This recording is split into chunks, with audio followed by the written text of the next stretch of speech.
Paz do Senhor, amados irmãos, e que a paz de Deus esteja sobre todos que venham ver e ouvir esse pequeno vídeo que falo eu, inspirado pelo Espírito Santo de Deus. O mesmo Espírito que muitos anos atrás inspirou homens para falar e escrever, né? Falando das maravilhas, dos horrores de homens, do poder de Deus, da entrega do Pai pelo Filho para mim, para você. O mesmo Espírito. Lá atrás, no início de tudo, em Gênesis 1, a Bíblia diz que ele já passeava sobre as águas. A terra era sem forma, ainda não havia feito o que se vê hoje. Mas o Espírito de Deus, que é único, um só, se movia sobre a face das águas. E hoje eu costumo falar que ele é o superintendente. Superintendente é aquele que manda nos trabalhos, na multinacional, em um banco. Faz toda a logística. Então o Espírito Santo é aquele que Jesus, sabiamente, porque ele é o Pai da sabedoria, enquanto ele estava em carne e osso pregando a palavra, e os apóstolos do lado, e os discípulos perto, os servos, ele era o próprio socorro, em carne e osso. O que acontecia, ele resolvia.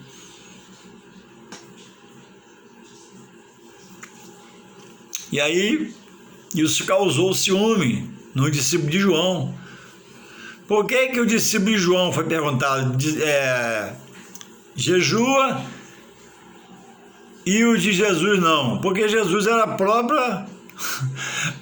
Era o próprio poder por ser Deus encarnado. E João era homem, apesar de ter poder otorgado por Deus para fazer a obra dele, João Batista. O homem é um homem. Jesus, né, se fez homem por um momento. E já reina falando do Pai. E muitas vezes também chamou a atenção dos discípulos por estarem dispersos. Tomé perguntou a ele: Senhor, mostra-nos o Pai. Ele: ô Tomé, você está me vendo, que me vê meu Pai. Aí depois, mais abaixo, no meio da conversa, estando junto, Filipe, relapso, faz a mesma pergunta: Senhor, mostra-nos o Pai. Há minutos atrás ele respondeu a Tomé, e Filipe estava junto e escutou. Quem vê a mim, Tomé, Filipe, vê o Pai. Chamava atenção. Porque o disperso, ele é desligado. Ele até vai, ele até frequenta, mas ele não tem a intenção de aprender. Precisa da igreja ajudar com o discipulado. Botar na sala, abrir a Bíblia, criar uma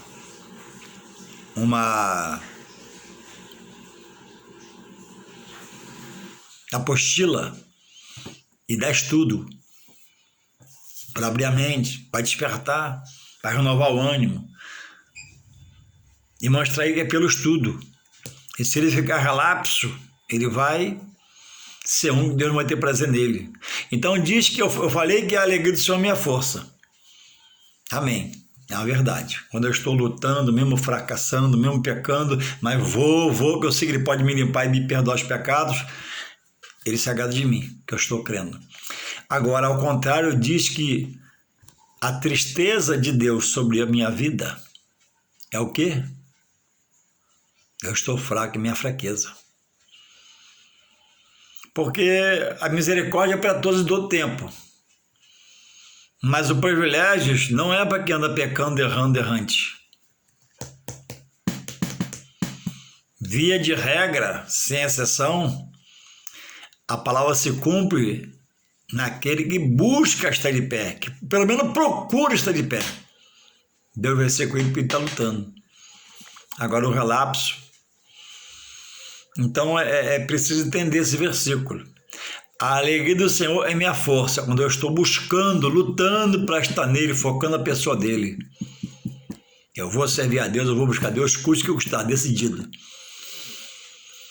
Quando há uma coisa contrária, aí você também está fraco, sabe por quê? Quando Deus está triste comigo, eu estou fraco. Ele pode ver-me numa situação contrária e não querer me atender, para daquilo provar minha fé, me despertar, e às vezes é uma coisa que causa muita dor, é imprevisto muito sério na vida, mas ele permite porque ama. É como nós, nossos filhos, né? Filho obedece, a gente serve mais fácil. Quando o filho desobedece, a gente dá uma castigadinha, né? Às vezes tem um que quer, que pede, mas não, agora não vou dar, não tem. Pede um dinheirinho, uma prata, né? Não tem, tá zangado, tá triste com ele, acabou, não vai dar. Você está ensinando a ele. Ele tem que ser mais humilde, mais manso. Então, irmãos, o texto dessa noite que eu trago aqui para a gente meditarmos pela direção do Espírito Santo se encontra em o Santo Evangelho segundo João. Não é segundo a João, lá pelo Apocalipse, é segundo João que escreveu o Evangelho. Depois de Lucas, Marcos e Mateus. João, quarto livro do Evangelho. Diz assim: no dia seguinte, João 1,29. No dia seguinte, João viu a Jesus, que vinha para ele, e disse: eis o Cordeiro de Deus, que tira o pecado do mundo. 30. Este é aquele do qual eu disse: após mim vem um homem que foi antes de mim, porque já era primeiro do que eu. E eu não o conhecia, mas para que ele fosse manifestado a Israel, vim eu, por isso batizando com água.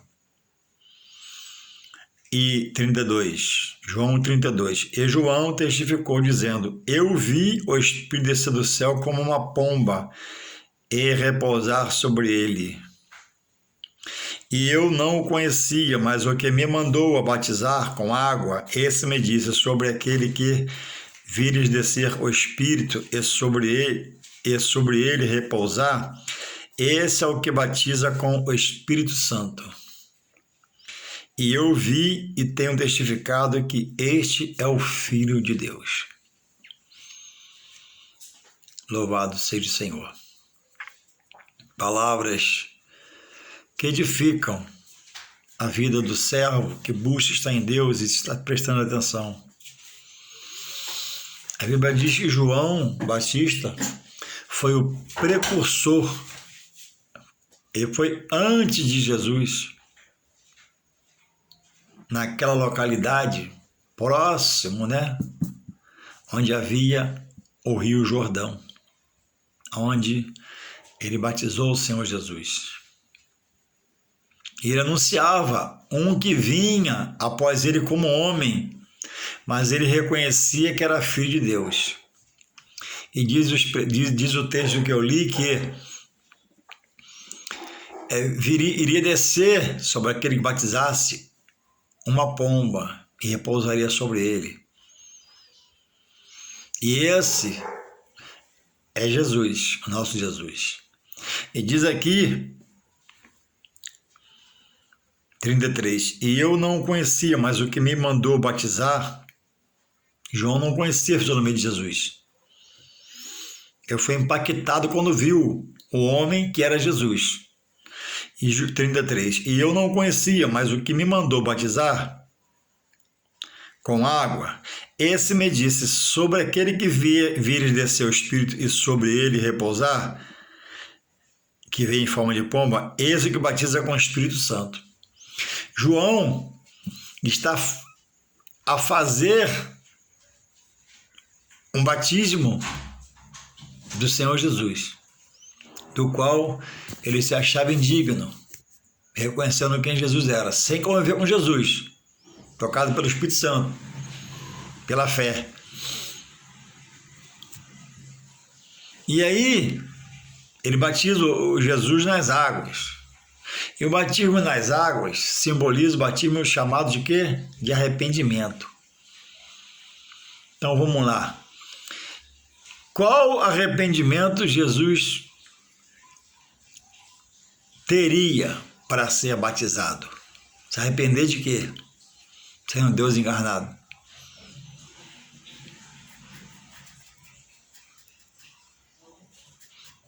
Em Jesus, a imersão no Rio Jordão não foi para batizar nas águas, como foi para mim e para o homem hoje, simboliza o arrependimento. Aquela imersão, né? Prefigura a morte daquele velho homem e para fluir um novo homem agora gerado, porque Jesus falou para Nicodemos também que é preciso nascer da água, batismais e do Espírito, pelo Espírito Santo.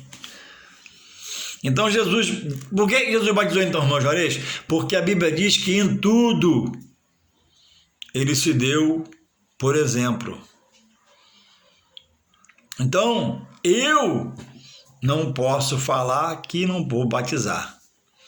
E muitos dizem hoje, né, que o batismo de Jesus cobre a todos que hoje aceitaram a Ele. Diz também a Bíblia em outro lugar que nós somos batizados num só batismo. Um só batismo. Nas águas, pelo Espírito Santo, dado por Deus. Não é o de Jesus cobre a tudo, cobre a todos. É preciso haver ordenação no batismo, após a conversão na igreja, no tempo que o pastor marcava, organizar aquela festa, aquele ônibus, aquele rio, aquele piquenique, leva a igreja, aquela festa no céu. Pessoas se rendendo a querer viver uma nova vida, crendo em Deus por Jesus Cristo, o unigênito do Pai. Então, irmãos, esse batismo batiza com o Espírito Santo. Há muita confusão entre nós e pentecostais. Em Efésios fala que nós somos, ao aceitar Jesus, selado. Nós somos marcados, principalmente por inimigo ver, o diabo, que nós somos propriedade de Deus. Essa semana eu vi um vídeo, não lembro mesmo como é que foi, mas vem mais ou menos na minha mente assim, que há uma mulher falando na internet, uma serva do Senhor, que mexia com essas coisas. Ela falou que ela foi em um candomblé, em um centro. E ela pediu... O que ela pediu? Ela pediu algo que eu não lembro agora. E o pai de santo falou com ela claramente, com cristão eu não mexo. Com esse pessoal não mexo, que eles são protegidos. Entende? O selo é uma patente de Deus que é meu dono. Eu aceitei, né? Então, lá em João 12, está aqui do meu lado, aqui, na mesma folha, João 12 diz assim, João 12, mas a todos quantos o recebeu, Jesus, Filho de Deus. Olha o que acontece com ele. Ele dá o poder de ser chamado agora Filho de Deus, por Jesus Cristo, aos que creem no seu nome. Enquanto não ocorre essa situação espiritual na vida do homem, ele é só criatura, que Deus é criador, foi criado por Deus, não é filho. Isso não é uma ofensa a você que ainda não é cristão e escuta ou pensa diferente. Abre a Bíblia em João 12, você vai ver. Todos, inicialmente, somos criaturas que vemos de um Deus criador. O homem não está evoluindo, como diz o evoluísmo, não. Evolução, não. O homem é criador, ele foi criado e limitado por Deus. O conhecimento, para ele conhecer seguramente que ele tem, não há limite. Quanto mais se for aplicado, esforço, ele vai aprender. Mas ele continua com todo o conhecimento, todo o diploma, toda a sabedoria, todo o dinheiro, ele é limitado. Só Deus é céu supremo em tudo. Transcende todas as coisas, o homem é limitado. Chega no ápice, chega rico, consegue ficar milionário, consegue Você PhD disso, aquilo, sabedoria, mas daqui a pouco, ó, sente mal-estar, vai no médico, ó, o senhor está com 6 meses de vida.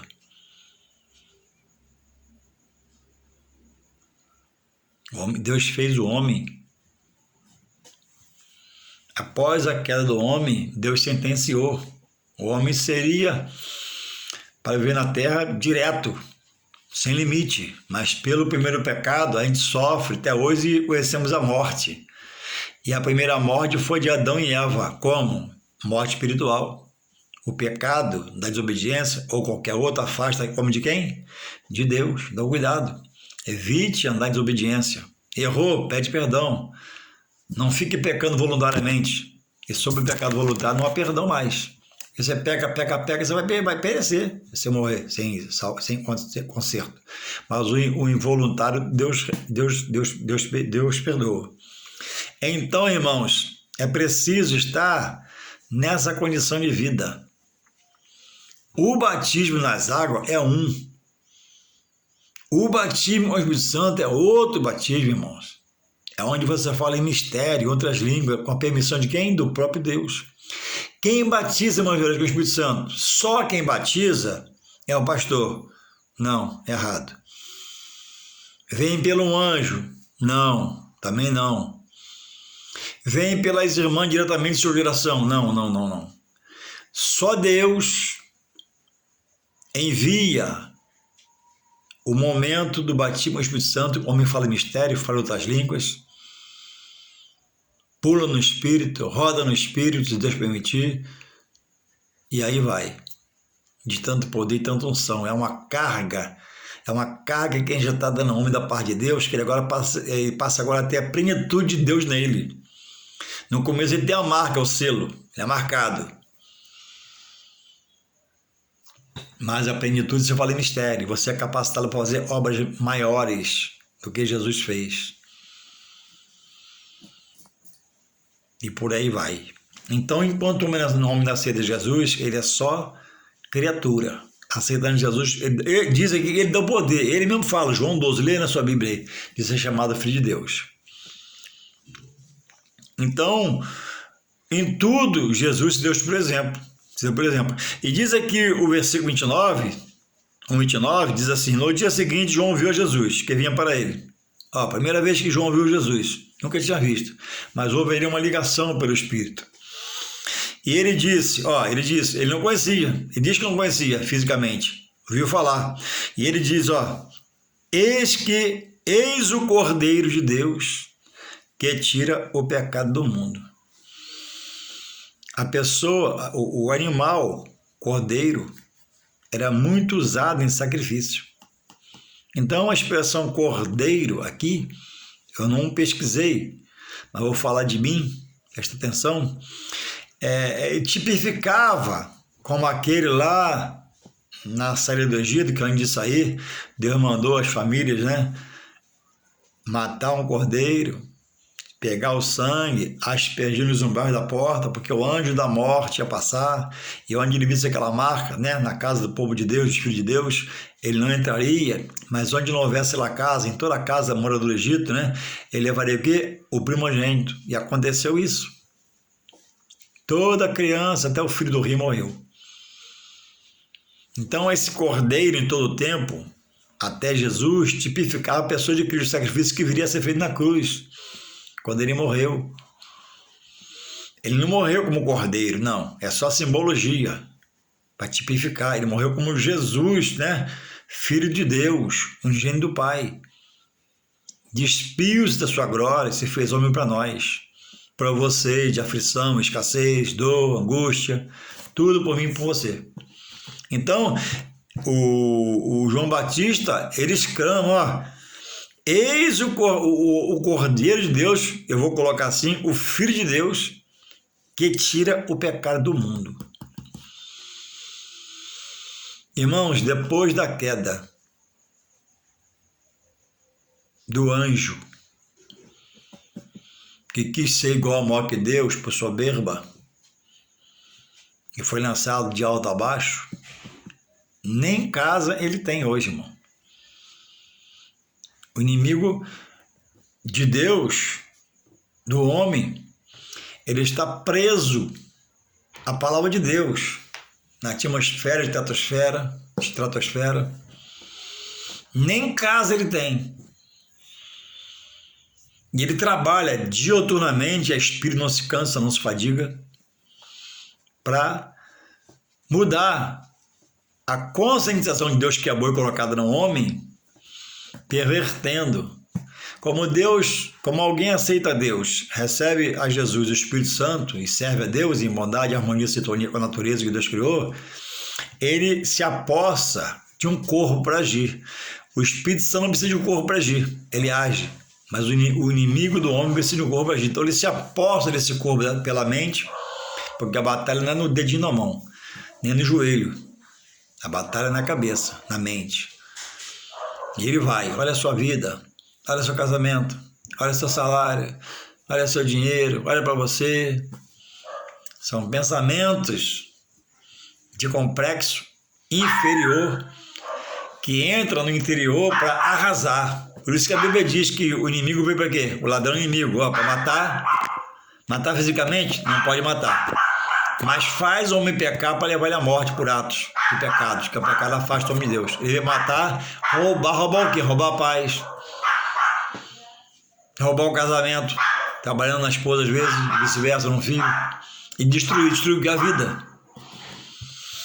E quantos perdem a batalha da mente com apartamento em área nobre, dinheiro no banco aplicado, carrão na garagem, uma mulher bonita, 2 filhos que ama ele, a família ama ele, e ele mata tudo e se mata, se joga do prédio com os filhos, como aconteceu há pouco tempo, para o carrão, último modelo na ponte de Niterói, se joga. Por quê? Perdeu a mente para o inimigo. E muitos desses perdem a mente porque rejeitam o toque do Espírito Santo. Porque, veja bem, Deus é justo e fiel. Atributos só Deus tem. Eu sou fiel, mas às vezes sou infiel. Eu sou justo, mas às vezes minha justiça dá até vergonha diante de Deus. Tem que voltar a pedir perdão. É falha. Mas Deus é justo e fiel. Presta atenção, irmãos. Ninguém criado por Deus, da raça humana, onde ele estiver, morre sem não ouvir uma porção da parte de Deus, pela suavidade, para salvar a sua alma. Deus respeita a opção dele. Então, quando um homem recebe esse toque, ouve uma pregação, ouve um louvor, Deus fala com ele, ele vai rejeitando mais e mais, o outro vai crescendo na vida dele, vai ganhando a mente dele. Louvado seja Deus. O islamismo ama Alá, que é o Deus deles, mas por Alá mata o próximo. Mata o próximo, mata centenas de próximos. Se deixar, milhões de próximos, que não há liberdade. Mesmo assim, todos vigiados, ainda consegue muita pureza por aí, da parte maligna na sua mente e seu coração, porque disseram para eles que eles vão morrer no paraíso, onde tem muitas mulheres. E a mulher é algo agradável, para você ter comunhão com uma, desfrutar da vida com ela, mas perdeu a mente para o espírito de erro, espírito de mentira que está na liderança lá. Então, só pela expressão de João Batista e só quem ele menciona, o homem tem acesso à salvação, porque Jesus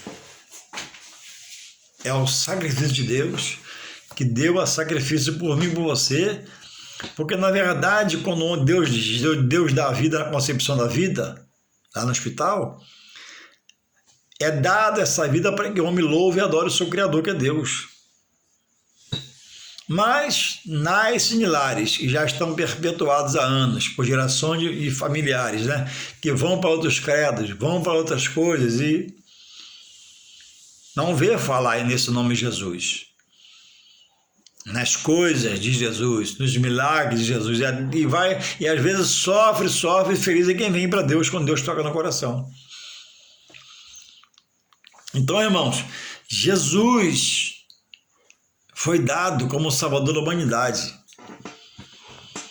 Aí, recapitulando, há teólogos que diz que Deus fez, já predestinado por ele no coração dele, alguns, né? Ele dá vida para a salvação com ele, eternamente. E outros ele dá vida para a perdição eterna, o diabo e seus anjos no inferno. Não, não dá. Não dá porque eu vou citar um versículo agora que joga isso por terra. Não precisa ser grande estudioso, nem falar inglês, nem português, nem alemão, ser poliglota como Paulo. Basta ser racional. A Bíblia diz em João 3,16, diz o quê? Vamos lá. Porque Deus amou o mundo de tal maneira que deu o seu único filho para que todo, irmãos, é todo. Todo não é 80%, 95%, 98,5%, não. Todo é todo, 100%. Qual a porcentagem de todo? 100%.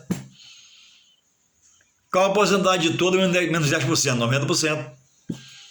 Mas ele diz todo aquele nele crê não vai perecer, mas vai ter a vida eterna. Agora é crer e praticar o evangelho, né? Ficar na doutrina da palavra. Aí o teólogo vem para mim e diz que uma parte é dada a vida para desgraça e outra parte é dada a vida para alegria. Não.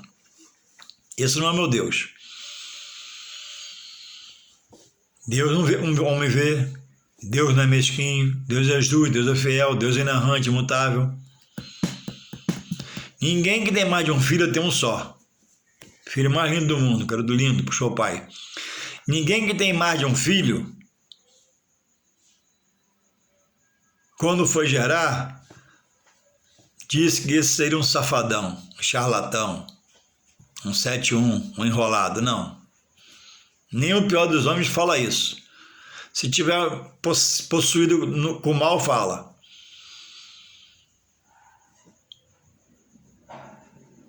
Então, se eu tivesse 3, 4, quem tem?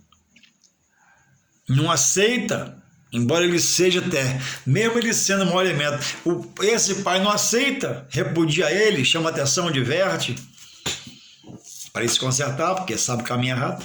Muito mais, irmão, Deus, que é onisciente, Deus criaria, eu tenho 7 irmãos, Deus criaria 4 para ele salvar e ir para morar com ele. E 4 ele deu para ir para o inferno, um diabo já programado por ele? Não, esse Deus não é meu Deus. Meu Deus é misericórdia até a hora do momento final, até o último suspiro. Deus sabe todas as coisas. Então, irmãos, é preciso fazer o que Jesus falou para Nicodemos. Está pertinho aqui, ó. João 3. Jesus instrui Nicodemos acerca do novo nascimento. Nicodemos era príncipe dos judeus, aparentemente estudado, e até era uma vida secular, no material, mas no espiritual era cru, porque vamos ver a resposta dele aqui. E havia entre os fariseus, um homem chamado Nicodemos, príncipe deles. Este foi ter com Jesus e disse: Rabi, quer dizer mestre, né? Bem sabemos que és mestre vindo de Deus, porque ninguém pode fazer estes sinais que tu fazes se Deus não for com ele. Ou seja, ele via Deus fazer sinais e prodígios. Ele via, ele está falando aí. Aí Jesus responde: na verdade te digo. Toda vez que há na verdade 2 vezes, Deus está ratificando, posicionando a verdade. Na verdade te digo que aquele que não nascer de novo, não pode ver o reino de Deus. O que eu nasci de novo? Ele vai falar. Disse-lhe Nicodemos: como pode um homem nascer de novo sendo velho? Ele está pensando, Jesus está falando de nascer em carne e osso novamente.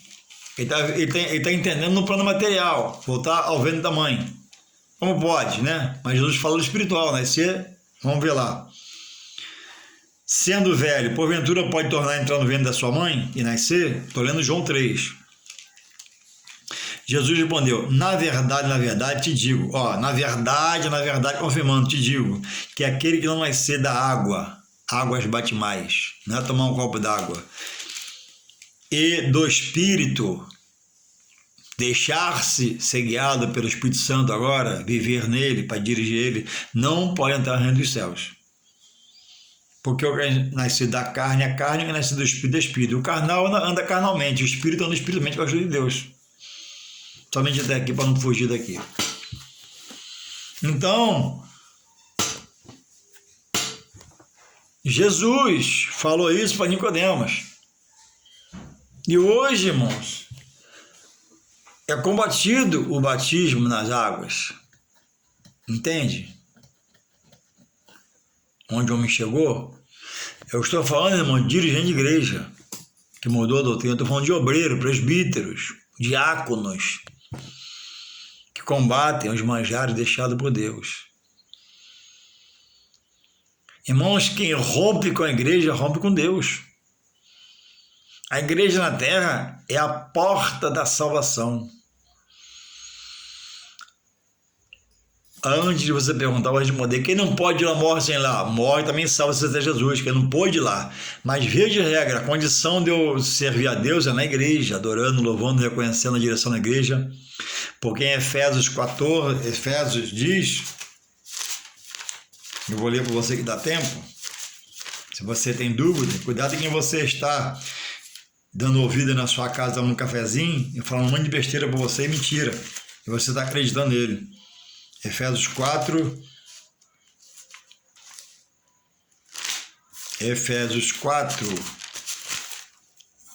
11, vai falar aqui, né, acerca da igreja, que você talvez esteja ouvindo e condena, ó, Efésios 4:11, e ele mesmo deu para a igreja, organizando a igreja, arrumando a igreja, e ele mesmo deu uns para apóstolos, outros para profetas, e outros para evangelistas, e outros para pastores e doutores. E eu posso incluir, não está aqui, eu posso falar que não está aqui, deu também os diáconos, as diaconisas e os presbíteros. Quem são esses? São aqueles que prestam os serviços na direção da obra de Deus, onde o pastor é o cabeça. Que muito contestado, muito combatido, porque muitos dos que podem recebem um salário da obra. E não é salário mínimo. É um salário que deve ser remediado, que dê para sua despesa toda e sobrar alguma coisa. Que a vida não é só comida, e o pastor não só come, tem família, tem filhos, gera filhos pastores. Então, alguns desses aqui, que combatem, querem que o pastor viva com arroz, feijão, macarrão. Irmão, se a igreja não pode pagar, não pode pagar. Se a igreja pode pagar, amém. É bíblico. Agora, o combate a esse salário pastoral é porque muitos abusam. É verdade, concordo com você também. Ratifico o seu pensamento. Agora, por que não ficar com o lado bom? Que o pastor é sério. Deixa o errado ser errado, sai de perto dele, ué. Tem um que abusa? Tem. Tem um que se aposta demais? Tem. Mas, irmãos, todos vão prestar conta a Deus. A salvação individual. Não dá para ficar mais perto. Não rompa, não. Vai devagar, ora e, se possível, muda de lugar. Mas presta atenção, não existe igreja perfeita. Quando eu questionei um assunto no ministério, me falaram isso, é verdade, eu concordei, é verdade. Vereis, não existe perfeita, sim, mas eu respondi, sem arrogância. Mas, pastor, existe igreja organizada.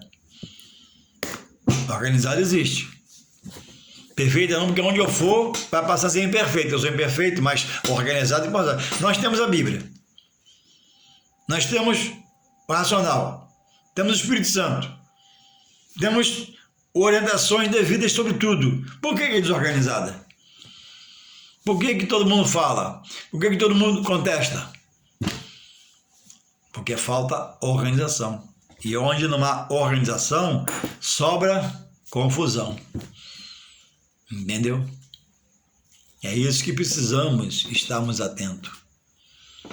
Deus, irmãos, segundo João Batista falou, pelo Espírito Santo, é o Salvador do mundo.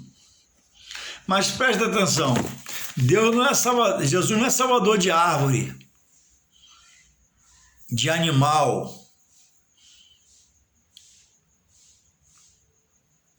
Entende? Ele não vem salvar o animal. Ele não vem salvar a árvore, por mais bela que seja. A coroa da criação de Deus é a raça humana. Por isso nos fez racional. Ele ama o que ele criou. Mas o amor maior está acima de tudo sobre nós. A ponto de preparar o Salvador e Jesus Cristo. Agora, esse Salvador dado por Jesus, que é Jesus Cristo, ele faz questão, nisso ele é radical, ele quer ser o seu Senhor, te dirigir. Aí na Bíblia ele diz: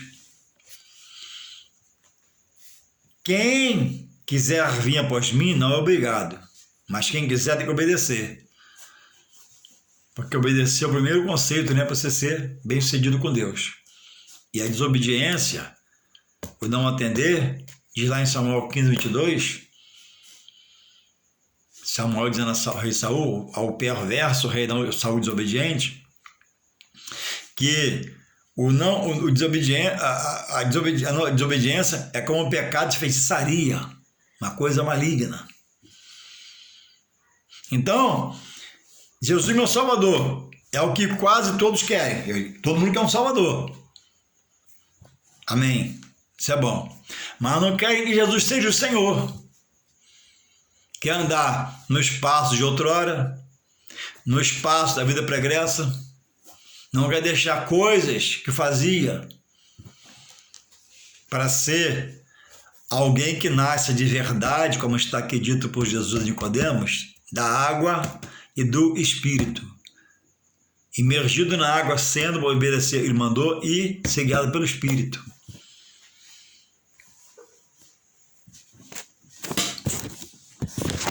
Quem quiser vir após mim, Jesus diz, negue-se a si mesmo, anule a sua vida. Essa vida na carne, se anule. Deixa agora, eu quero te dirigir, moldar, te ajudar, te orientar, te guiar pelo meu Espírito, que é o Espírito Santo. Ele vai agir no meu pensamento, sentimento, vai mudar o que precisa mudar, vai tirar o que precisa tirar, vai acrescentar o que precisa acrescentar. É o Espírito Santo de Deus. O Espírito Santo, irmãos, ele coordena a obra de Deus na vida do servo, na vida da igreja, na vida do pastor, na vida do dirigente. É o Espírito da verdade, é a promessa que Jesus pediu e Deus cumpriu. Não foi isso? Diz assim, olha quem é o Espírito Santo. 1 Timóteo 1,7, ou 2, não lembro onde, 1,7. É 1 ou 2 Timóteo 1,7, diz que ele é fortaleza. Espírito de fortaleza. O que é uma fortaleza? É um muro? Não, muro é um muro, fortaleza é fortaleza. É um troço, ele é muito grande. Ele comanda, irmão, a obra na terra. Ei, olha para mim, globo terrestre, ele comanda. Ele é o Espírito de Deus, onisciente. Ele está aqui, está na China, está no Afeganistão, está no céu, onde, tem todo lugar. Olha o poder que ele tem. Depois lê, tem que ler para aprender. Atos 16:6. Paulo, Atos 16, o cabeçalho fala assim, a segunda viagem missionária de Paulo. Silas e Timóteo, 2 serviçais dele, para de Deus, o acompanham. Ele fala assim, 16:6. E passando, ao poder do Espírito Santo, e passando pela Frígia, um lugar, e pela província da Galácia, foram impedidos pelo Espírito Santo de anunciar a palavra na Ásia. Então, nessa viagem, eles passando pela Frígia e pela Galácia, eles foram impedidos. O Espírito Santo tirou o coração deles, se eles à vontade, não deixou eles pregarem ali. Falou com eles. Aí continua aqui, 16:7. E quando chegaram, a Mísia, outro lugar, intentavam, ir para Bitínia, outro lugar. De Mísia queria ir para Bitínia. Mas, 16:7 de Atos. O Espírito de Jesus não lhes permitiu. Porque a obra de Deus não é do homem, não é por força e violência. Agora, pelo Espírito de Deus, tem que estar orando, entregando-se a Deus para Deus poder direcionar. E você entender, aceitar você ir onde você não quer ir. Fazer o que você não quer fazer, porque está mandando. Esse é o Espírito de Deus. Aí vem a resposta agora do final disso aqui, ó. E tendo passado por Mísia, desceram a Troade, outra cidade. E Paulo, Paulo só comitiva aconteceu isso aqui. E Paulo teve de noite, Paulo foi dormir, chegou a dormir, foi dormir. Paulo teve de noite uma visão em que se apresentava um varão, um homem da Macedônia. Deus deu uma visão a ele. Esse era o propósito de Deus, que ele fosse uma Macedônia. Ele tentou em Bitínia, em Mísia, passou por Troade, mas não era nada plano de Deus. Deus, naquele momento, era outro plano. E Paulo teve de noite uma visão em que se apresentava um varão da Macedônia. Ele rogava dizendo, teve uma visão da parte de Deus, rogava dizendo, passa a Macedônia e ajuda-nos. E logo depois dessa visão, procuramos partir para a Macedônia, concluindo que o Senhor nos chamou para ele anunciar o evangelho lá. E ele foi lá na Macedônia, onde Deus queria que ele fosse. Entende? Então agora em Deus, está dando tudo errado que você está fazendo por força, está fazendo pelo seu querer, na sua sabedoria, se é o caso, a sua visão. Ei, tem que parar e conversar com o Espírito Santo. Espírito Santo, eu estou na contramão da vontade de Deus, então me acalma, me aquieta. Refrigera minha alma, meu sentimento, meu pensamento. Espírito Santo, me dá a visão. Tu deste visão a Paulo, pode me dar também. Quando eu for dormir, Espírito Santo, fala comigo. Acordado, tu pode dar uma visão acordado. O problema é que muitas pessoas se entregam à obra. Presta atenção, que é sério, mas não se entrega ao dono da obra. E quer pregar, quer fazer, mas não tem direção de Deus. Ele não para falar com o dono da obra. E aí, no final, quando soma, não dá muito certo, porque está sem direção de Deus. Olha, Paulo foi, Frígia, uma cidade, Galácia, 2, Mísia, de novo, 3, Bitínia, 4, e era para ele ir para Troade. Era para ele ir para Macedônia, onde ele foi dormir. Deus fez ele sonhar que um varão chamava ele para lá, um homem. Ele foi lá e pregou a palavra. Certamente não está aqui, mas salvou muitas almas, porque obedeceu. E Deus era com o negócio. Então, irmãos, sai da força do seu braço.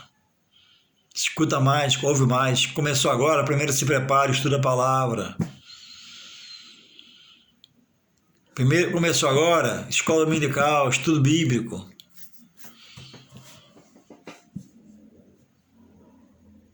Eis o Cordeiro de Deus que tira o pecado do mundo. Irmãos, amigo, olha, sem aceitar Jesus como Filho de Deus, renunciar com o que renuncie, não há mudança, não há salvação. Eu não posso ser um cristão de 10 anos e ter na minha estante aquela garrafa de vodka que eu bebia, aquela garrafa de champanhe simbolizava minha vida pregressa, não. A Bíblia diz pelo apóstolo Paulo, né? Esquecendo-me das coisas para trás ficaram, prossigo para o alvo, para a frente, para Cristo. O cara está na igreja e lá na estante, 10 anos, tem lá a garrafa de conhaque que ele bebia, para dar lembrança daquilo, coisa velha, que tanto fez mal ele. Tem lá a vodka, tem lá a cidra. E todo mundo que entra, quando eu bebia. Não! Você agora bebe hoje da fonte, a fonte do Senhor, fonte espiritual, outra bebida. É outro conteúdo, outra matéria-prima, é espiritual. Arranca essa garrafa daí, já fui em casa de cristão fazer culto, e está lá a garrafa de champanhe, de vodka. Irmãos, todo dia que eu lembro, né? Eu bebi, fui beber, não, agora você bebe na fonte de Cristo. Tira a garrafa, bota uma flor lá, bota uma coisa qualquer lá. Esquecendo das coisas para trás ficaram, meu pecado, meu erro que me atrapalhava, que me algemava, me acorrentava, agora prossigo para frente para quê? Para aprender de Deus, para me fazer um servo do Senhor, para ir para a escola dominical, para ir para o estudo bíblico, para clamar o Senhor, e a vigília. Que possamos nós entender, buscar, aprender, se capacitar, se qualificar em Deus, que Ele quer qualificar e quer capacitar para você fazer a obra dele. Não diga eu não sei, eu não posso, Ele pode todas as coisas. Amém.